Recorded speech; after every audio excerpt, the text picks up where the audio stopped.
Welcome to Midlife Women Entrepreneurs, where you'll find real stories, practical strategies, and the mindset shifts you need for entrepreneurship.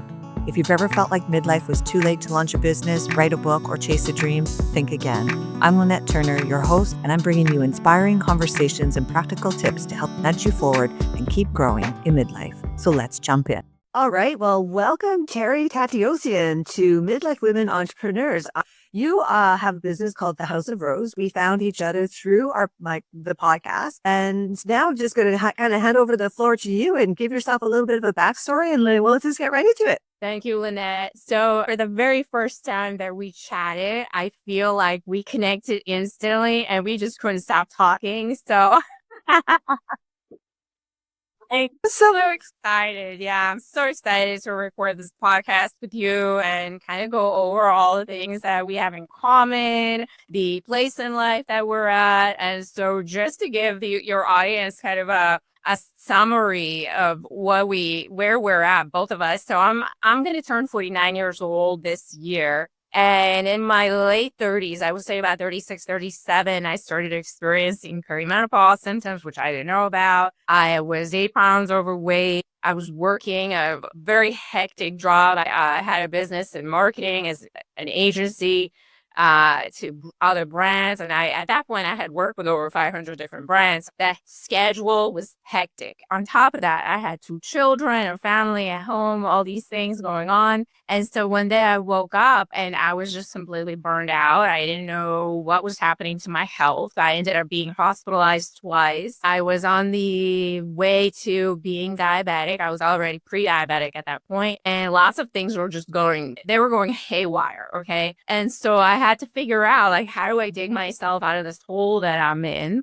I was miserable. I was abusing alcohol. I was doing all kinds of things just to survive and just make it through my day. And so that's where I found myself at 37. Wow. Okay, 37, you had this marketing business. You said you found yourself stepping on the scale, 80 pounds overweight, and realizing that probably obviously there was more to life, right? So you took sort of the health journey, took it into your own hands, and then where did you go with that? Like, how was the House of Rose born? My gosh, that is my baby right now. It is 3.5 years old. So it's a fairly new business. And it was a result of wanting to do something that was of service to others, that made an impact and that mattered to me. And so some of the things that are part of the House of Rose, which are retreats. I also do one-on-one coaching and group coaching. But the retreats are essentially an immersive experience into the entire lifestyle that I live now that helped me get to where I'm at today. So from being overworked, burned out, overweight, stressed out, perimenopausal, not knowing a thing about nutrition or how to feed myself. So all of those things are now encapsulated into the retreats in a 5-day immersive type of experience to show women in midlife that there is an answer. It's out there. It is possible. I'm a living example. And so are hundreds of other women. And so that's how it became my love project, I call it. I know. And so I wanted you to talk about the House of Rose because and now I want to back up and go back to your story of being overworked, overweight, burnt out. And I kind of feel like that story is just so relatable, but it's not, we don't recognize that until later when all of a sudden you're looking at the consequences of being overworked in the mirror, And I often think too that a lot of really great businesses that happen are because you solved a problem for yourself first, and then you went into helping others because, as you said, living a sort of more purposeful. And, purposeful life can sound a little bit sort of cliche a little bit now. I mean, I think everybody's sort of like live life with purpose. But I mean, especially in our age category, we've lived a very stereotypical life, right? You described it. And often we don't catch ourselves until it's either too late and some life event happens that then wakes you up and says, okay, you got to get going. So how do you send the message out about the House of Rose before women get to that stage? That's a great question. So a lot of women, interestingly enough, that join me on retreats and participate in coaching are very self-selected, right? So they're already on that path. That's one type. And they're already living that lifestyle and they have already found the foundational pieces that work well for their health. Or they have, like you said, encountered an event that has triggered them to realize that they need change and they're in the process of looking for the answers. And so both of these types of women, I think, are on their awakened, essentially. Something inside of them has woken up that this particular lifestyle that we're all conditioned to live as normal is not necessarily the right thing for us health wise, mental health wise, spiritual health wise, all of that, and energetically, especially. And so there's two types of women that come women that are just beginning their journey and they're looking for a guide. They're looking for somebody to hold their hand and go through the process and give them a plan, or women that have already gone through the lifestyle. They have a plan, they know what they like, they know what they love, and they rather would participate in a fitness retreat rather than a beach vacation. Absolutely. And I think we're seeing a lot of that now too. I think there's a lot more retreat type things that are centered around, finding your center, if you will, right? So when you're there and let's say you're running this retreat, what is sort of the common themes that you're seeing in these women? Like, is it a life event that has triggered maybe something? Or is it like you said, maybe it was just their own personal awakening. They were looking in the mirror one day and said, oh my God, something's got to give. But what do you think they're like? Can you tell me like any kind of, I know you don't want to go into too deep into like certain people, but just generally speaking, what are we thinking, feeling, doing in midlife that is causing us to sort of want this reset? Yes. So I'll tell you. So this is really, really interesting because I have met the most incredible women at these retreats where I'm just blown away. Like I see what they're able to do, and it literally blows any limitations that I may have in my own mind about what's possible in midlife out of the water. Right. So I've had Olympic gymnasts there. I've had weightlifters that are extremely strong in their feats. I've had ultra marathon runners. I mean, there's like a Hall of Fame wall that I have that, I mean, literally these women are breaking stereotypes. They're breaking limitations. They are breaking all type of expectation of, what's normal for us in our late 40s and 50s. And it's incredible because it's infectious, right? So when one of us is at one of these retreats, everyone else levels up. And I see that over and over and over again, including myself. And I'm so grateful for that because I could have never imagined that people ran ultra marathons in their late 40s, for example, right? 100-mile marathon. I can't even picture running in 26 miles. I can't even imagine running 1 mile, to be honest. And so it inspires me beyond anything I've ever seen because it truly is incredible and it's exceptional. And so when that energy enters the room or the retreat, everyone else I can see their eyes change. And not only that, so here's the caveat. These women are doing this with limitations, right? So a lot of the women have had health crises, relationship crises, right? Cancer, mental health crisis, surgeries, all kinds of things, right? Their parents might be in aging or something going on. And so they have all of the things that we all have, but they are so devoted and dedicated to whatever it is, activity it is that gives them joy, that they're able to transcend the things that happen in midlife, right?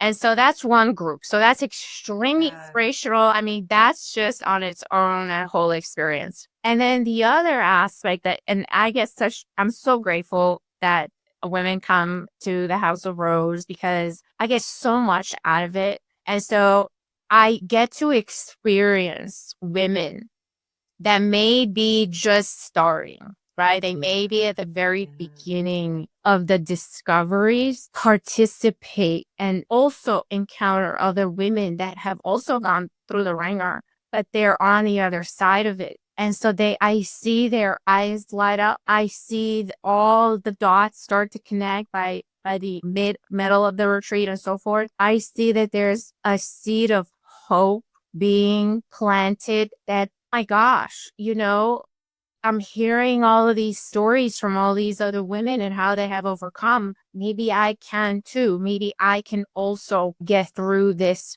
period of time. And so I get to see both ends of it and the energy. I mean, people ask me all the time, don't you get really tired? Isn't that exhausting? No, when a retreat is over, I am exhilarated. I'm walking on clouds. I'm dancing. I'm singing. I have so much energy because it truly is fulfilling to be able to bring something to the table that changes someone's life in a positive direction or gives them hope or gives them a plan and a strategy and the tools to go home and do it or continue on with ongoing coaching. Either way, it changes the perspective of somebody's mind. Absolutely. So I love the sort of the two groupings that you did. And the one grouping, you mentioned about being caretakers, and like we've been caretakers probably for our whole lives because that's what our age group did, right? Like we care for people and then we get married and we have families. And then I think a lot of our stuff can just get kind of put on the back burner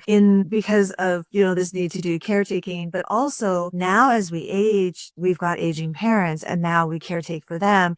And I want to talk to you about that because I think that we often continue to put things on hold because we have this sense that we need to be the caretakers of our family. And then the second grouping that you talked about, I think for me, it was really interesting. What was coming out for me was that you were building this sense of community, that not only is it you that's having that issue, but we're more alike than we are different. And so being able to be in that sort of sense of community where you're seeing other women face very similar challenges, almost, I don't know, like, what do you think? Like, it makes it feel better or something? Like, I don't know. I don't know. So about two things. One is, how do you balance that? Now you're caretaking for not your kids anymore, but maybe you're caretaking a partner, parents, and then we'll get into the community side of it after. Yeah. So even more important to take care of your own health if you have someone else to take care of. And I totally understand it, right?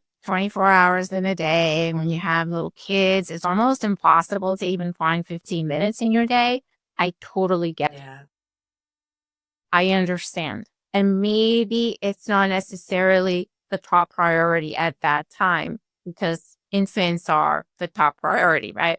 Yeah. But as things progress and as the children grow older, I think there's definitely room to find 30 minutes where you prioritize yourself to do something in terms of fitness or plan your meals or figure out how you're going to change your nutrition. Now, as we start to get into our late season, we start having aging parents, even more reason, right? Or as we're, possibly taking care of our partner, possibly there's health issues there. And so I definitely see this quite often at retreats where women are there just to fill their own cup, right? Just to take a moment, take a few days and recover, or to pay more attention to their health, or maybe learn some new things that they can take home and implement, and also implement for their aging parents or their partner, right? Because the things that we learn, that the way that we live as women impacts everyone around us. It impacts our children, our partner, our parents, everyone.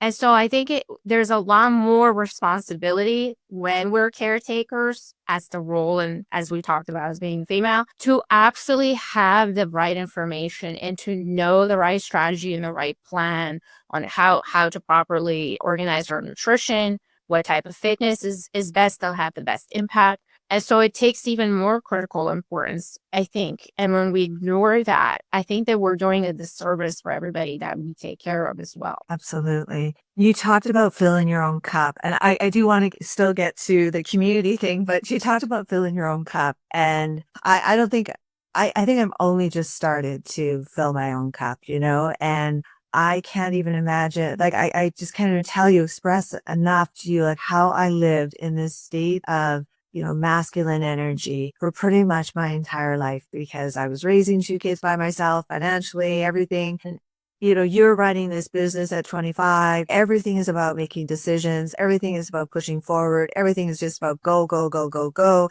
make it happen. Got to pay the mortgage, whatever. And all of a sudden this year, I was like, hold on a second, something is not right. People will talk a little bit about, healing your inner child and all this kind of stuff.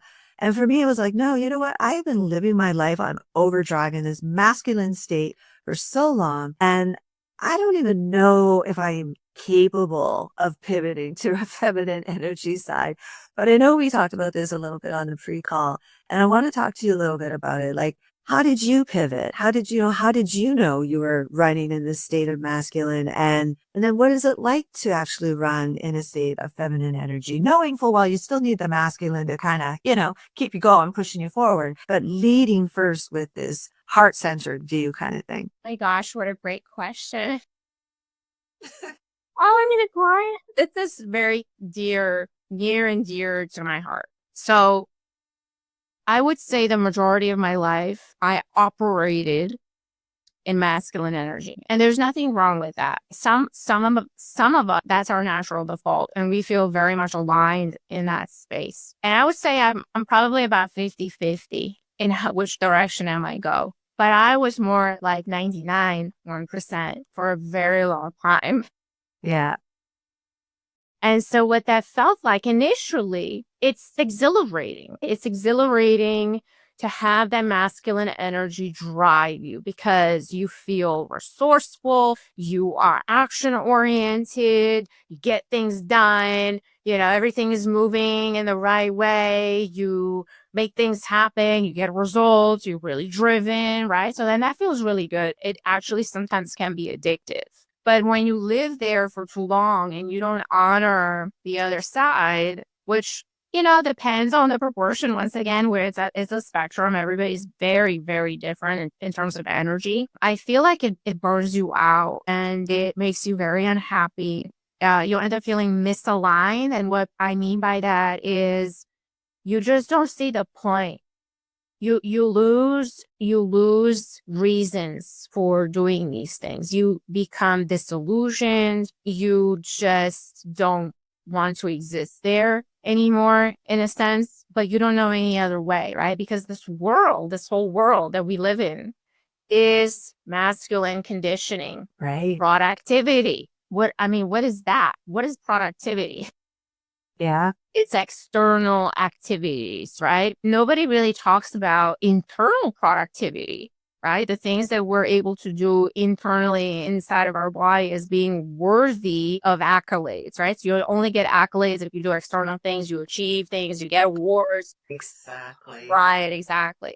And that's great and everything. I totally get it. But there's a whole other world, internal world that is not being honored in 99% of the people out there, which in my personal opinion, that's the reason why we're in this basket of poop currently, where everybody's depressed, everybody's anxious, people don't have any goals, they don't know what to do, they're really lost. Right? Because the internal world is not being honored, the internal voice, the internal productivity, the creativity, the intuition, the art of just being, right? And so all these things, I used to think that they were frivolous. I was conditioned to be a go-getter, an overachiever. Everything, my entire identity revolved around, well, what did you get done today? Exactly. Oh my God. And what do I need to do tomorrow and next week? And yeah. Right. And so eventually I broke down, I burned out. But I mean, that's technically what I think burnout is that if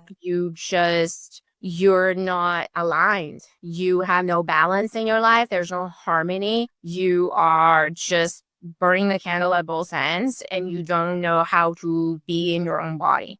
And so a lot of the women that join the retreats, that's their number one reason is I want to unite once again to know how to be in my own body. And that's why we do yoga. We go out in nature, we hike, we get spa treatments and things like that just to reconnect back. And so my experience really was that I just went completely MIA. I broke. Literally, I broke mentally, I broke physically. I was very overweight. My health was in crisis.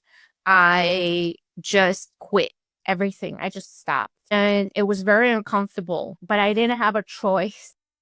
No, no, no. Even when you were talking about that masculine energy and you're like, you just kind of you're doing things and then you start to like, you were explaining it, the first word that came to my mind was like, you become resentful, I think, because you maybe be getting what you think you want, but is it really what you need, And, you're doing it, you're checking things off your to-do list, you're getting stuff done. But really, I think for me, I had a big aha this year too, when I did start to pivot into the more trying to get more into the feminine, was that I was resentful. I was resentful for having to live in that state and that I didn't have, an opportunity to not always be on and driving forward. So yeah, that's kind of interesting, the whole resentful piece of it. You are so correct.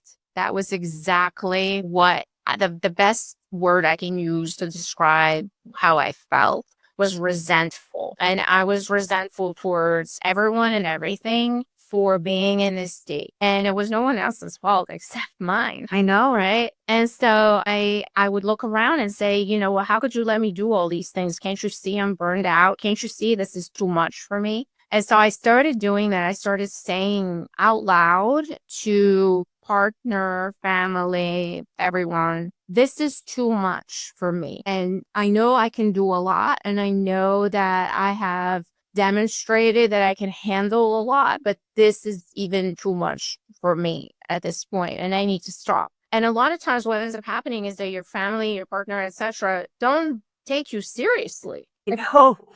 They're like, yeah, You're Wonder Woman, though. Like, you do everything. You're Wonder Woman. Like, you are our rock. right, exactly. And so when you start saying, like, this is too much, I can't do this anymore, they get resentful towards you. And they think that, oh, she just doesn't like us. She doesn't love us anymore, etc., etc. But in reality, it was really that I couldn't do it anymore. I literally could not do it anymore. I knew I was going to break, and I did. And so I had to relearn, what did it actually mean to be me? What did it mean for me to be inside my own body? For me to have internal space, right? Internal dialogue that was not revolved around, what am I going to do for everybody else? What am I going to do tomorrow? What am I going to do for the business? What am I going to do for the bills? Blah, blah, blah, blah.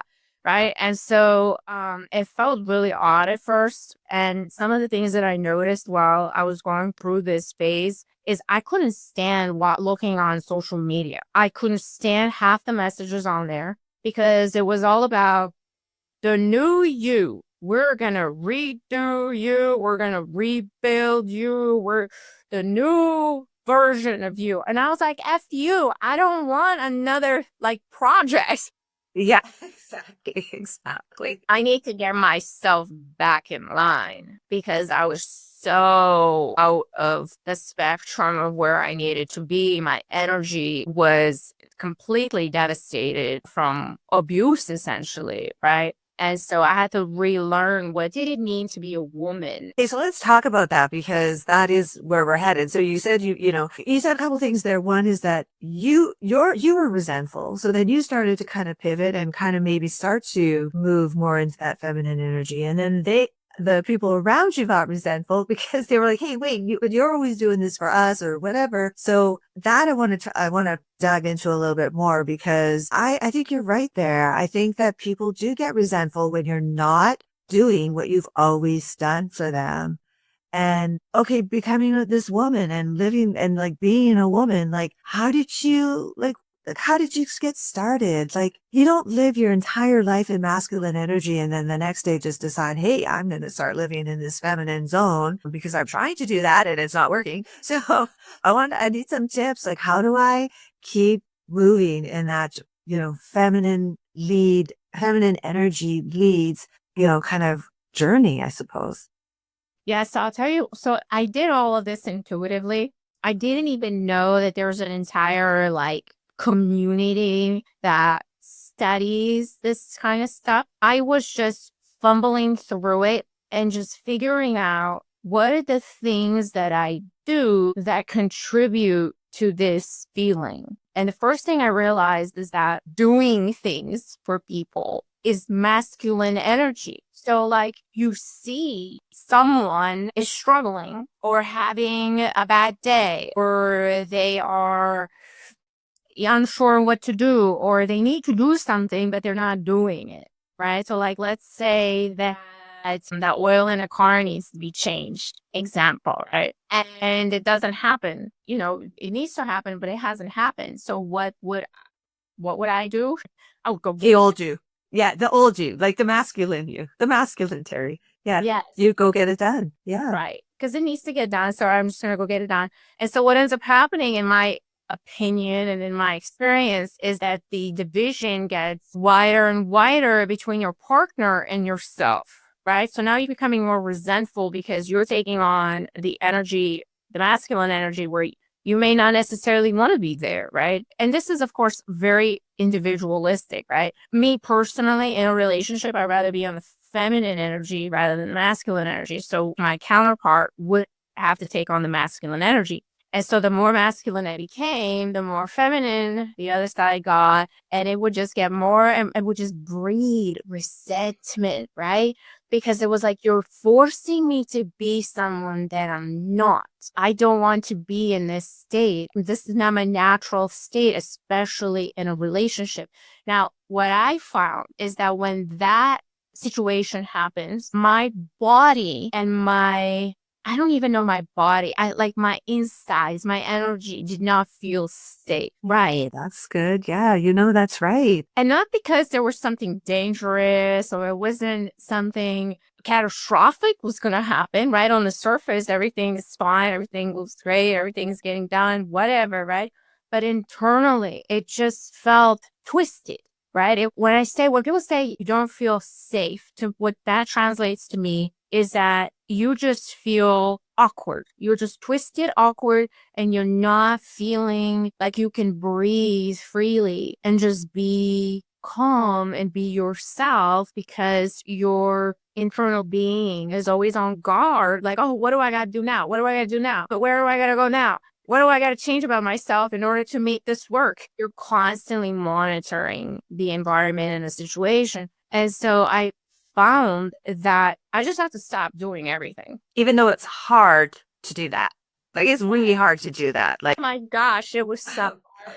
it's almost like you have to have sticky notes everywhere. You don't have to do that. You don't have to do that.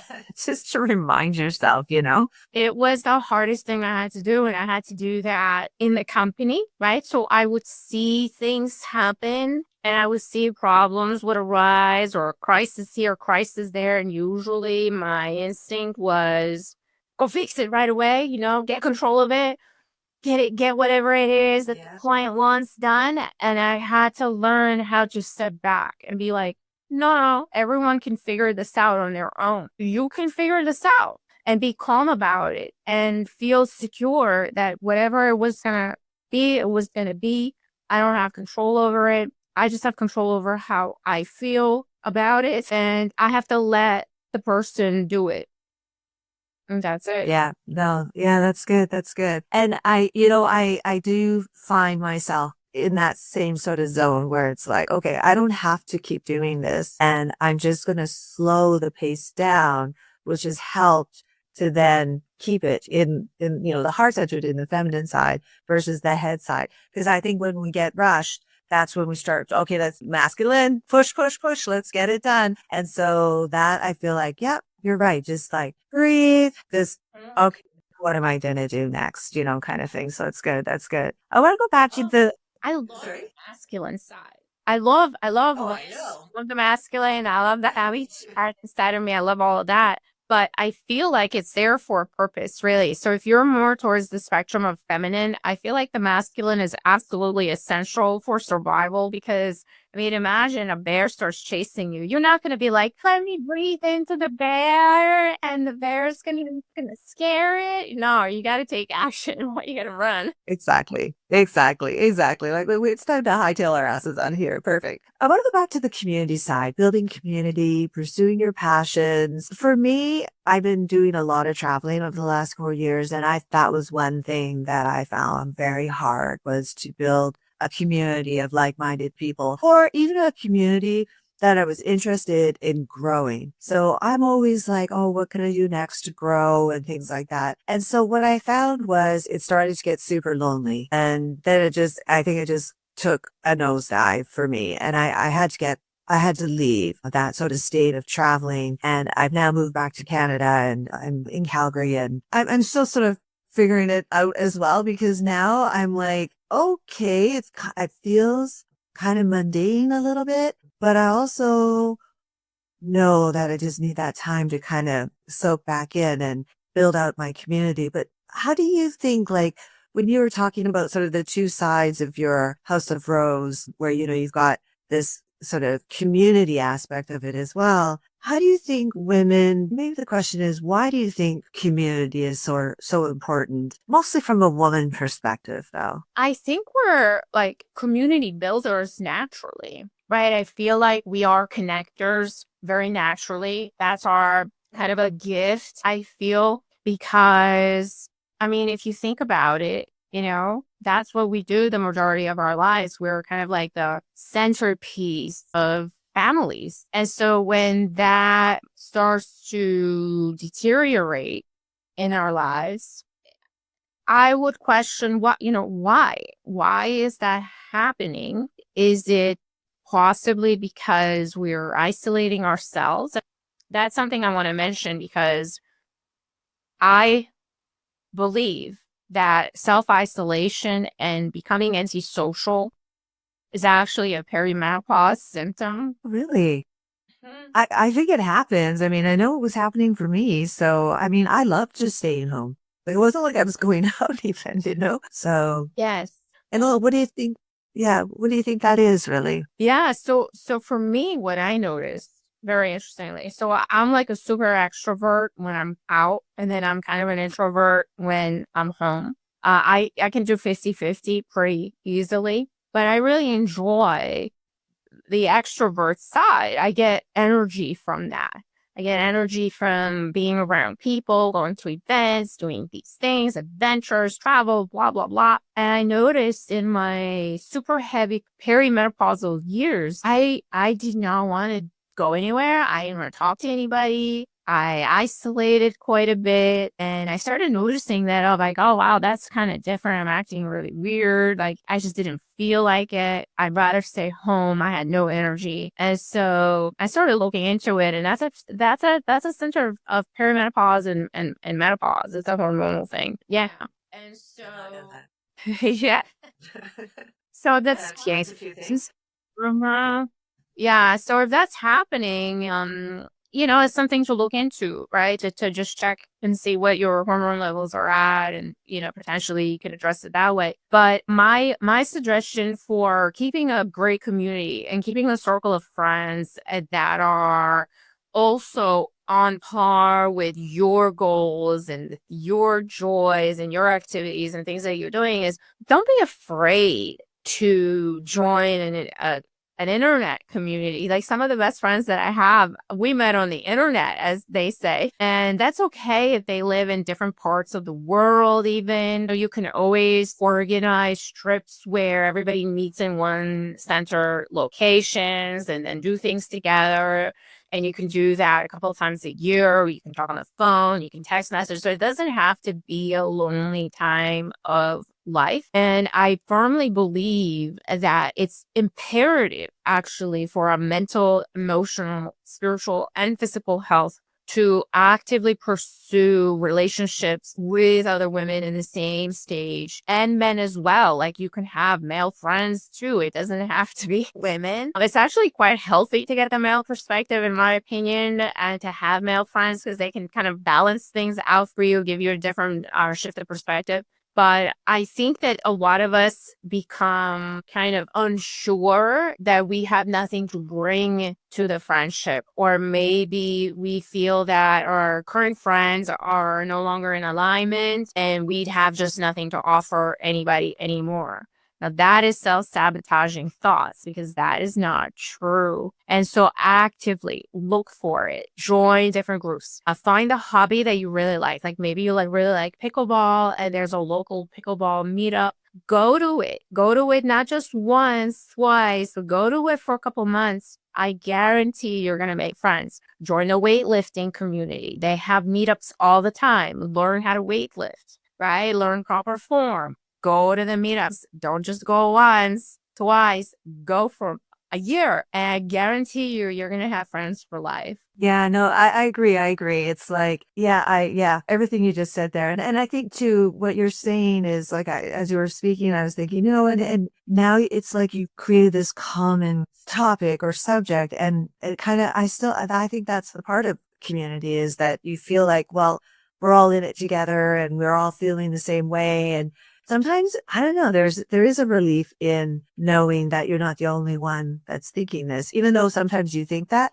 When you were talking about your the perimenopausal symptoms, I have some friends that are currently going through that right now. And I'm like, girl, you need to get on HRT right now. Like, just don't even mess around with it. If you've got a doctor that's telling you, no, don't do it. I don't know this. And this is not advice, legal or medical advice, but like, at least go, like you said, and get the levels checked, because it does things to you that you don't put the connection that it's aging that's causing the way you're thinking or what you're doing or feeling, kind of thing. So, 100%. So Terry, tell me, what's next for you? Oh my gosh, how sad. All right, so many things going on. Okay, good. Let's tell. Do tell. Come on, dish.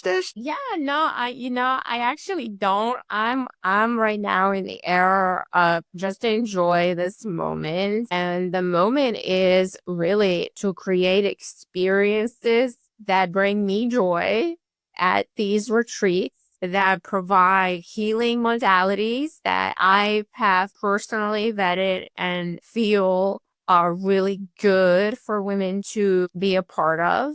I am doing more yoga, I'm weightlifting, I am paying attention to my nutrition, paying attention to my somatic beings, massages, light therapy, things like that. And hiking out in nature, it's great for your nervous system and to kind of soothe and calm down a lot of things that are associated with the nervous system, making friends and talking to people like you, Lynette, because we instantly connected right away. Our first call, we had such a great conversation. Yeah. And that's what I'm up to. Okay, I love it. I want to scream from the rooftops, mountaintops, everywhere, that it's not over. It's not over. Just because you got yourself into some doo-doo, it doesn't mean that it's over. You can get out of it. And I see women achieve incredible things every single day, where they reverse diabetes, they reverse depression, they reverse anxiety, they reverse cholesterol, they reverse heart medication, they completely get off all medications. They just can do incredible things. And when these women are in their 50s and 60s. And so the body is a magical thing. It's made to heal itself. Your mind controls a lot of it. And so surrounding yourself with women that can inspire you, and men that can inspire you, that can motivate you, that can give you a blueprint of general guidelines of what they have done, that can give you the mindset needed, that you're not in this alone. We're all going through it and we're all getting out of it. So why wouldn't you get out of it, right? So you will too. And so that's what I'm doing. And I'm really enjoying it. Then wow, that was a good wrap up. Where do people find you, Cherry? You can find me on my website, thehouseofrose.com, and you can find me on Instagram. Those are the only two places I really go. My Instagram handle is How Good Can It? How good can it get? Well, it can get pretty damn good from the sounds of it. And when's your next retreat? So there's a retreat May 14th. There's another one June 25th. There's another one in July. There's August 6th. Most of this is sold out. I think June and August are still open. but this whole year has completely sold out earlier this year. So 2020 though is going to open soon. Okay, well, I think I might just be meeting you in 2026, Terry, in person, not online. I love that. Yeah. So thank you so much for sharing your story, sharing your inspiration and your insights. You were a wonderful guest, and I hope to talk to you soon. It was my pleasure and honor to talk to you, Lynette. I really enjoyed it. Thank you. Hey, Terry, I'm going to just get you to look up, like, great. Because I use Hey, it's Lynette. Thanks for listening today. Please like and subscribe. And if there's somebody out there that you think could benefit from the episode, give it a share. Midlife is your time, so go get it.